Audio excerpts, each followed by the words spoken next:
son of a... No, they don't come off. Oh, hi.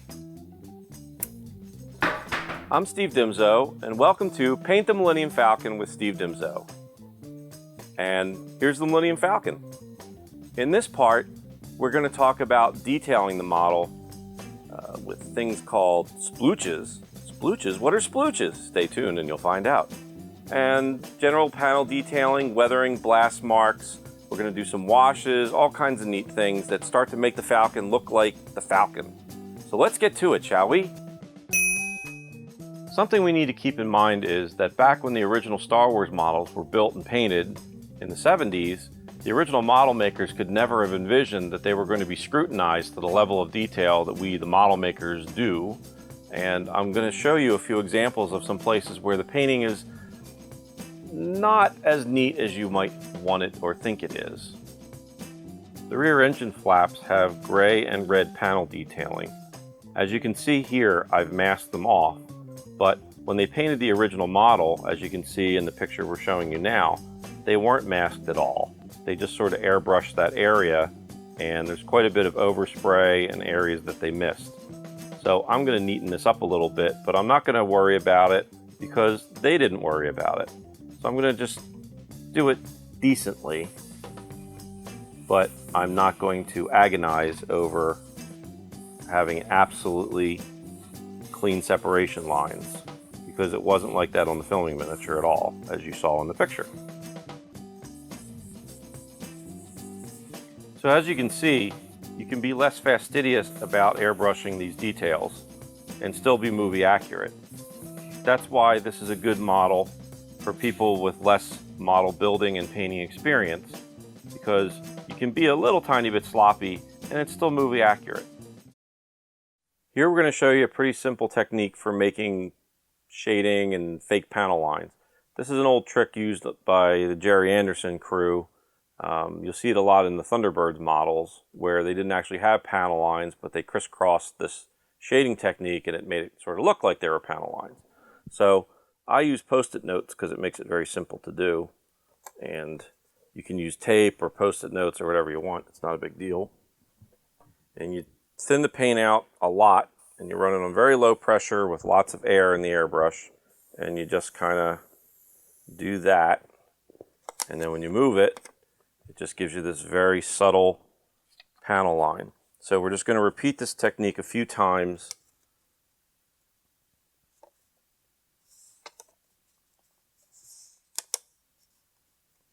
To get all the simulated panels in this area of the model. And then we're going to crisscross this one. Yeah, I gotta shift it down a little bit. Hold on. Right there, I think will work much better. And just go like that. And there you go. So, very simple technique, very quick and easy to do, and it was used by ILM in a number of places on this model, which we're going to see later on. So when you do this, just make sure you spray perpendicular to the direction of where you're masking, because if you spray on an angle, you'll shoot it underneath and then the technique won't work at all. So don't do that. This is another reason why we use the paper towel stuffed in the cockpit method, because you're going to be doing a lot of additional detailing in this area and it'll spare any overspray getting on the cockpit that you've already detailed and painted. So another technique that ILM used was Dremel tooling into the paint job to simulate chipping and damage and stuff. And you just go real lightly with the tool.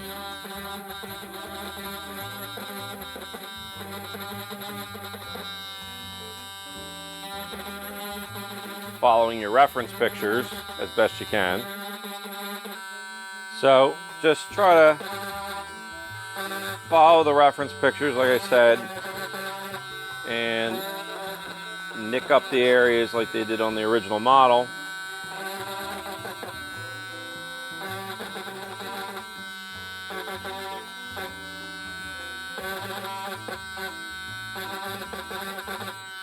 And this is a process that you can't really simulate with paint, so it's rather simple to do. Now, important safety tip, keep in mind that on the filling miniature, these panels were made out of black plastic, so they were engraving into black. Our model is light gray tan, so it's not going to create the same effect in this area. So what I'm going to do is just go in with a Sharpie and just darken it a little bit. And you just want this combination of red, black, and gray areas that when you step back, it's rather interesting. And then I'm just going to take a small piece of sandpaper and go over it very lightly just to get any ink off the raised areas. And there you go. So I'm adding some more here, and this one they were just kind of dots, but you'll notice on some of them they only went into the underlying paint, so they are white, so we don't have to go in with a Dremel and blacken them up like in the other panel, because these cuts are shallower.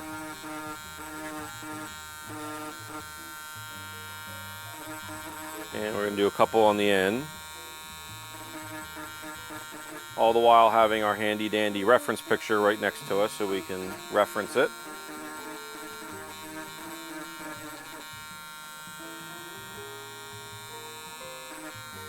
And that's about it. That's all you get on that one. And there, boom, there. So there you go, that's that panel. Normally I plot these out with a pencil first and make sure I have them in the right place, but for expediency's sake I'm just trying to get this done here, so it won't look substantially different, but you get a little bit more accurate if you draw it in with a pencil first, make sure you're happy with it, and then go in with the Dremel tool and hit those spots. And now we're going to talk about washes. What is a wash, Steve? Allow me to answer that. All over the filling miniature there are different colored washes. The three primary ones are black, rust, and dark yellow, which is a combo of yellow, flat yellow, and rust mixed together.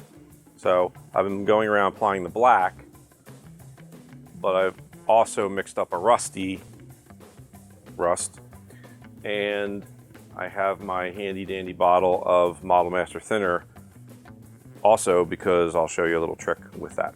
Using the reference photos, we note there's quite a bit of washes used in this area here. So we're going to start, and for those of you who haven't done this before, you may say, Steve, what's a wash? A wash is basically taking an enamel or an acrylic paint, and in this case it's enamel, Model Master thinner, and paint, and mixing them together in a proportion where the material is so thin that as soon as you touch your brush to it, it just starts going all over the place and following the panel lines. So a good wash should spread out pretty rapidly once you touch it to the surface, which this is doing. You can mix it in a mixing cup or whatever ahead of time, make sure you have the right consistency. Sometimes you can test it on a piece of scrap model detail or something if you don't want to mess it up on the model, but here I didn't do that. Now, there's another concept, which is if the wash, say like here, you go, oh, that's a little too heavy, oh my goodness, I messed it up. Just go in with your regular thinner and apply the thinner and brush it back off.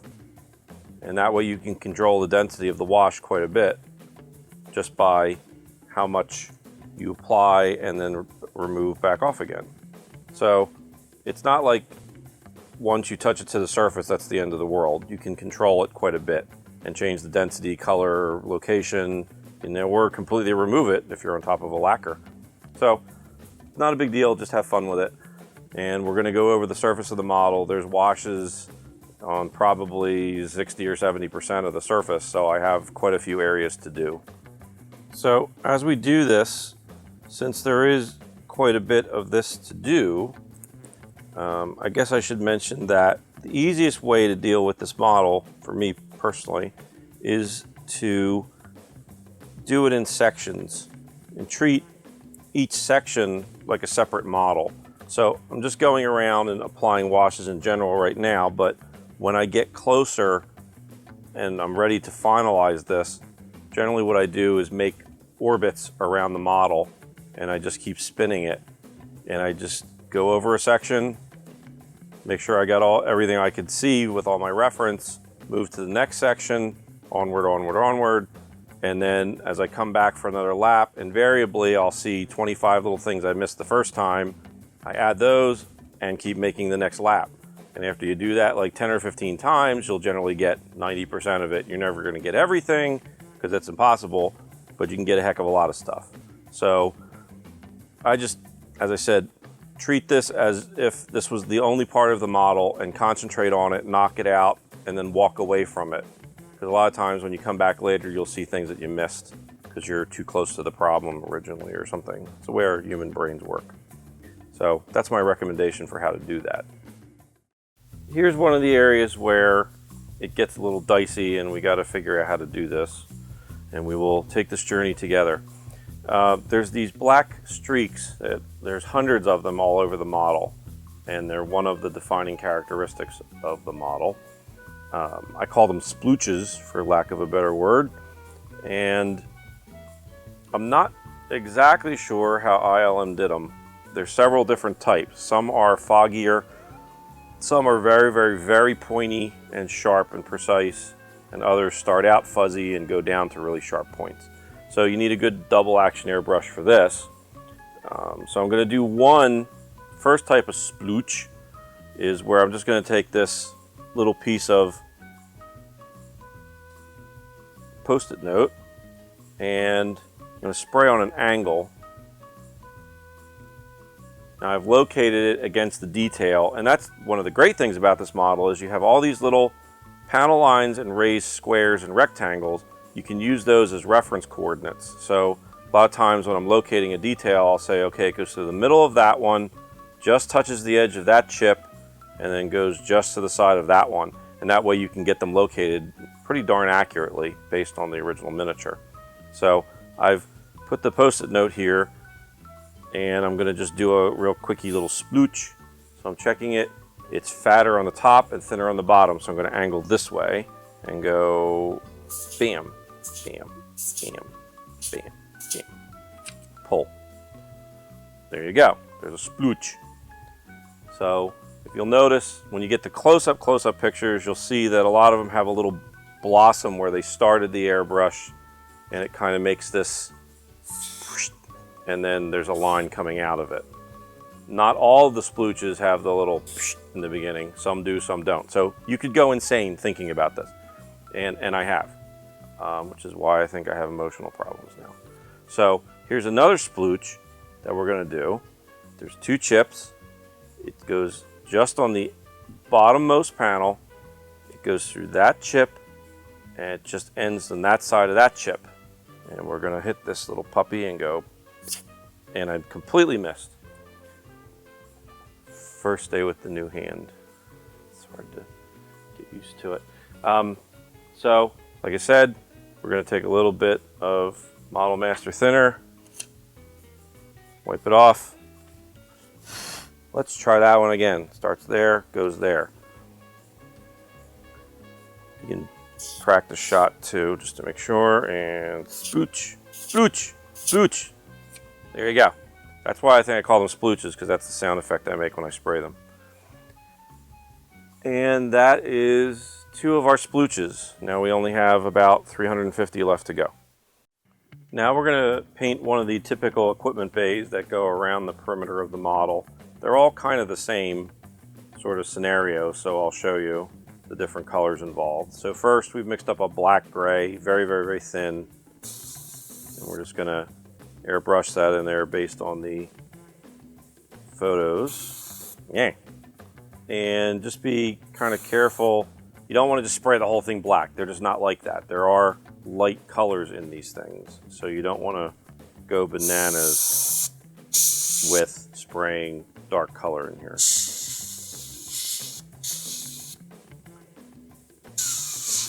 If you just spray them all really dark gray and be done with it, you'll end up looking kind of cartoony, and we don't want that. So a light touch, and let's look at the picture. A little bit more gray here, and I think we got that. And we have a little bit of a washy duty there, and here, and here. That's that. Then I just noticed that that one pipe gets a little bit of gray on it. So we're going to do that next. And as always, try to pre-test your airbrush. Then you will notice in this bay there's some rust color. So we're going to apply that. It's here. And it is here. There we go. That's about all we need for that bay. There's also probably 6 or 7 areas on the model where there are very tiny geometric shapes. Some are simple squares or rectangles, and others have a real crazy geometry. Especially there's a couple on the rear deck near the flaps that have all kinds of odd, indescribable shapes to them. Not sure why they drew them all over the model, because you'd never ever see those on screen, but they are there. There are approximately 80 positions on the model where they have what we're calling hash marks, and they consist of single hashes, double hashes, and closed rectangles. And yes, I actually did count them on one of the last models I painted, and there's about 80 of them. So I just use a Sharpie fine point pen because the paint is very durable and you can control it pretty easily. And if you want to get hardcore, in some places the hash marks, one line is shorter than the other. In some places there's a really long one and a short one next to it. And in lots of places they're equal length. So in some places they're staggered slightly. So they're the same length, but they're offset. So if you want to go really crazy, you can use your reference pictures and look that up. Also, in some places they're so close, they look like one big fat mark, but they're actually not. They are two small hashes, but they're extremely, extremely close together, and they kind of bled into one fatty. So there you go. So here, this section of the model is probably about 70% finished. We have some more splotches to do up in the top, and there's a couple more hash marks down here. And then there's going to be some post shading where I'm just going to go in with the airbrush and do some light shading and a couple more streaks that are needed. And I'll probably go in and fix a couple that I'm not real super happy with. But that'll give you a general idea of what happens in each sector of the ship. And as we make orbits around the model, by the time I make a third or fourth pass over this area, I will have found things in a couple days that I didn't see today that just suddenly pop up out of the picture out of nowhere, and I say, how did I miss that? So that's the other advantage of taking about a week or two to paint this. You can come back later and you'll always find things you missed the first time. Well, that's it for part 3. Thanks for sitting through it. And when you come back next time for the final segment, we'll be doing the final last little super detailing that'll make it super Falcon-y and give you an outstanding display piece. Done? Yeah? Yeah.